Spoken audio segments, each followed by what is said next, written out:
បាទសួស្តីអ្នកនរគ្នាបាទសូមណែនាំថ្ងៃនេះទើបទិញខ្សែចូលថ្មីបាទនេះខ្សែ Monster នេះហើយនឹងខ្សែខ្សែស័តបាទខ្សែលីឡុងនេះខ្សែលីឡុងតែនេះ Monster នេះគឺប្រភេទខ្សែ Tres បាទល្អជាងគេថ្លៃដែរហើយនេះខ្សែ Tres ដូចគ្នាតែគុណភាពវាចាញ់អានេះហ៎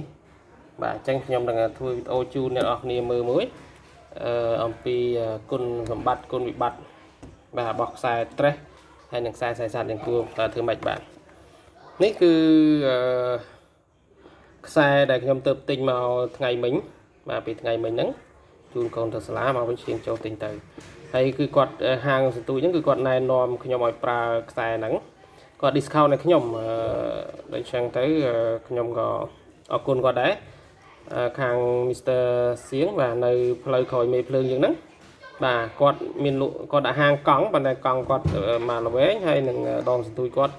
លក់មកល្វែងបាទគាត់លក់ស្រួលធូរថ្លៃគាត់មើលទៅអ្នកណាដែលចង់បានហើយមិនទៅទូទាគាត់ក៏មានតម្លៃតាមនឹងឲ្យយើងដែរអញ្ចឹងណាបាទហើយក៏គាត់ណែនាំនេះខ្សែនេះបាទខ្សែនេះខ្ញុំទិញមុនមិនថ្លៃទេប្រហែលជា$6អីទេបាទប៉ុន្តែមែនតើវាខុសគុណភាពគ្នាបាទនេះខ្សែ Tres ដែរណាខ្ញុំបើកជូនអ្នកអរមើលបាទខ្សែ Tres ឃើញទេអានេះម៉ាកវាគឺម៉ាក Spider King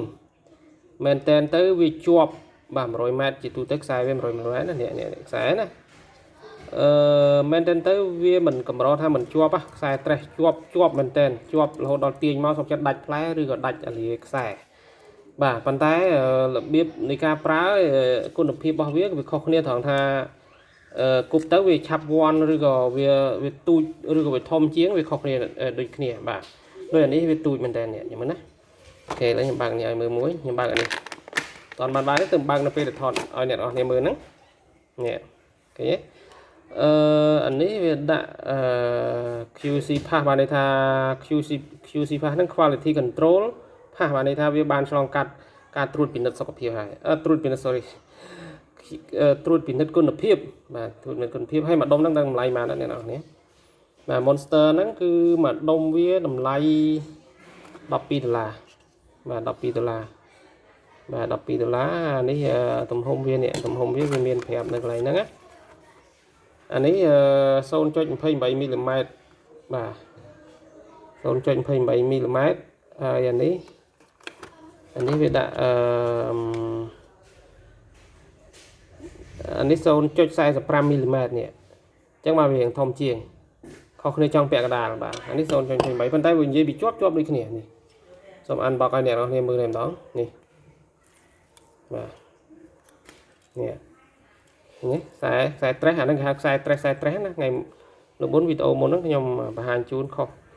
ហើយភ្លេចឈ្មោះវាទៅតែតាមខ្សែ Tres គេគុណភាពវាខុសគ្នាមែនឃើញទេនេះឡើងវាឆ្មាល់ហើយវាវិញចូលគ្នាម៉ត់បានល្អឃើញទេម៉ត់បានល្អមែនតើហើយគេដាក់ចូលសិនបាទគឺវិញចូលគ្នាបានម៉ត់ជាងអានេះបាទម៉ត់ជាងនេះអញ្ចឹងសម្រាប់អ្នកនរគ្នាចង់បបក់ក្តីស្ទូចក្តីយើងអាចប្រើខ្សែនេះល្អបាទមួយ$12តែគាត់ discount ឲ្យខ្ញុំបាទគាត់ discount ឲ្យខ្ញុំអរគុណច្រើនហើយចំណែកអានេះ$6ទេប៉ុន្តែវាវាន់គប់ទៅឆាប់វាន់បាទប្រអប់វានេះ Monster ម៉ាក Monster នេះម៉ាក Spider King បាទអញ្ចឹងខុសគ្នាប៉ុណ្ណឹងហើយមួយទៀតបើអ្នកនរគ្នាមិនសូវមានលុយយើងអាចប្រើប៉ុណ្នេះបាទនេះបាទនេះខ្សែខ្សែស័តយើងធម្មតាហ្នឹងម៉ាក Gorilla ហ្នឹងជាប់ណាស់បាទជាប់មែនតែនងាយតាណាទេបាទយើងអាចប្រើអាហ្នឹងបានប្រភេទខ្សែខ្សែស័តយើងហៅខ្សែខ្សែស័តឬខ្សែនីឡុងឬខ្សែជ័រណាបាទហ្នឹងឯងគឺប្រភេទខ្សែហ្នឹងឯងបាទណាបាទអញ្ចឹងប្រភេទខ្សែគឺចង់ជំរាបអ្នកនរគ្នាថាវាមានខុសគ្នាអញ្ចឹងហើយខ្ញុំសូម recommend បើអ្នកនរគ្នាប្រើគឺប្រើខ្សែប្រភេទខ្សែនេះហ្នឹងទៅវាជាប់បានយូរបាទជាប់បានយូរខ្សែនេះបាទមិនងាយទេអានេះទាញទៅអាចដាច់ខ្សែតែនេះអត់ដាច់ខ្សែនេះអាលាផ្លែឬក៏ដាច់គល់ខ្សែមួយផ្លែតែម្ដងបាទ Monster ហ្នឹងហើយអានេះមួយទៀតខ្សែជ័រដែរបាទខ្សែជ័រអូខេម៉ាកអីគេចេះរបស់ជប៉ុន deep please បាទមកជប៉ុននេះ 0.28 mm ដូចគ្នាអាចបានថៃ7គីឡូគេដាក់ឃើញថៃ7គីឡូអាចយកបានណាម៉ាក់ដៃវ៉ាទៀតនេះម៉ាក់ដៃវ៉ានេះនៅនេះជាប់អាហ្នឹងជាប់គាត់បាទគាត់ free ឲ្យនេះបាទយើងបើកនេះមក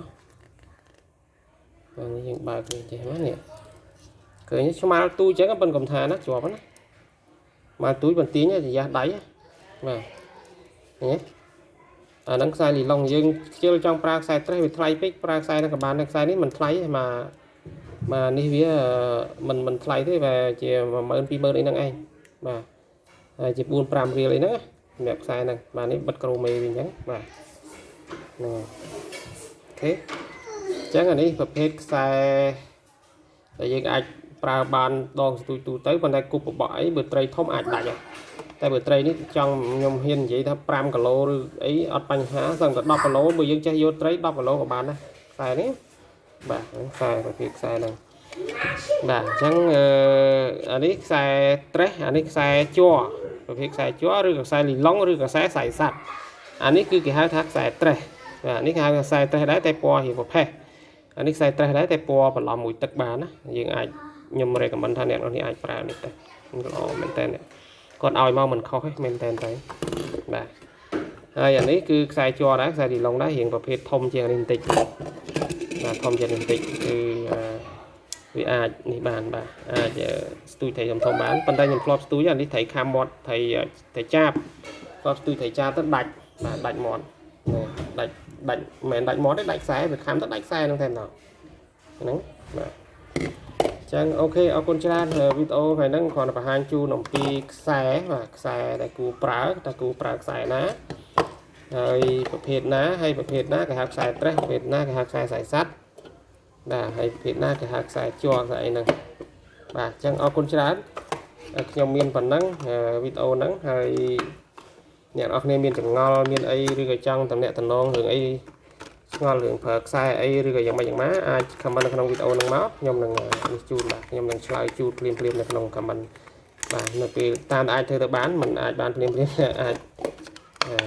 ពេលទៅនេះអីខ្ញុំឆែកព្រោះយើងឆ្លៀតពេលធ្វើវីដេអូនឹងជូនអ្នកនរគ្នានេះយើងដាក់ចូលនឹងធម្មតាទៅ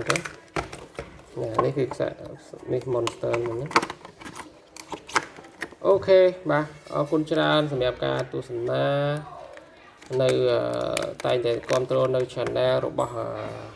Discovery and Fishing AZ បាទហើយវីដេអូក្រោយៗខ្ញុំនឹងធ្វើអំពីដុំបាទដុំបាទវីដេអូក្រោយខ្ញុំនឹងធ្វើវីដេអូអំពីដុំថ្មីនេះដែលខ្ញុំទើបទិញហ្មងថ្មីហ្មងរបស់ចិនប៉ុន្តែរបស់ brand វាល្អបាទហ្នឹងហើយអរគុណច្រើនខ្ញុំនឹងធ្វើ